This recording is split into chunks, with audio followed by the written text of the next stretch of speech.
সাতক্ষীরার কালীগঞ্জে গৃহবধূ হত্যার বিচারের দাবিতে মানববন্ধন ও প্রতিবাদ সমাবেশ করছেন এলাকাবাসী। বিষয়ে আরো জানাতে সরাসরি যুক্ত হচ্ছেন সহকর্মী শরীফুল্লাহ কায়সার সুমন। সুমন, হত্যা মামলা বিষয়ে প্রশাসন কি বলছে, বিস্তারিত জানাবেন।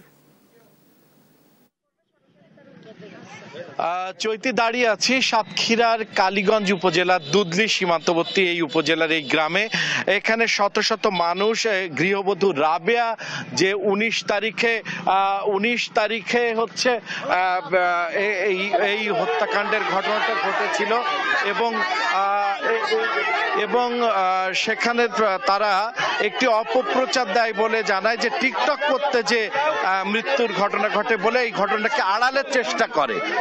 তো তারপর থেকে এখানকার মানুষ, গ্রামের সাধারণ মানুষ ফুঁসে ওঠে এবং বিক্ষুব্ধ হয়।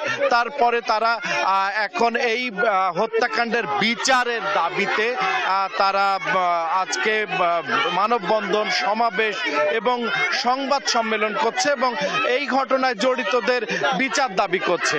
আমরা প্রশাসনের সাথে কথা বলেছি, বিশেষ করে পুলিশ বিভাগের সাথে কথা বলেছি। পুলিশ বিভাগ বিষয়টি তদন্তের আশ্বাস দিয়েছেন এবং দ্রুত যাতে দোষীরা আইনের আওতায় আসে তার চেষ্টা করবেন বলে জানিয়েছেন। এখন বিক্ষুব্ধ মানুষরা, শত শত গ্রামের মানুষ, তারা কিন্তু তারা আজকে এই প্রতিবাদে মুখরিত হয়েছে। তারা চায় সুষ্ঠু বিচার এবং দোষীদের দ্রুত শাস্তির আওতায় নিয়ে আসা হোক। এখানকার স্থানীয় মানুষ কি বলছে আমরা জানার চেষ্টা করছি। কি ঘটেছে এবং আপনাদের দাবি কি? আমি চাই যে তার ফাঁসি হোক, আমার মেয়েরে তারা মেরে ফেলেই যে ইচ্ছাকৃত ভাবে এই জায়গা থেকে ধরে নিয়ে মারা গেছে। আমার ভাইজি খুব এই এলাকায় আপনারা জেনে থাকেন কোনো সমস্যা ছিল না। আমার ভাইজি সবাই ভালো বলে। আমার ভাইজি যে কত কষ্ট করে মারা গেছে, আমার ভাইজি যে এত কষ্ট নির্যাতন তার কোনো জীবন নেই।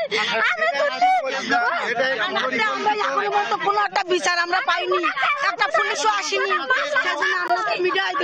এই ছিল এখানকার যে সাধারণ মানুষের, যে বিক্ষুব্ধ মানুষের যে অভিব্যক্তি, তার সর্বশেষ পরিস্থিতি, উদ্ভূত পরিস্থিতির নতুন কোনো কিছু সৃষ্টি হলে আমরা অবশ্যই আবার আপনার মাধ্যমে জানাতে পারবো। চৈতি, এই ছিল সর্বশেষ। নিশ্চয়ই সুমন, ধন্যবাদ আপনাকে।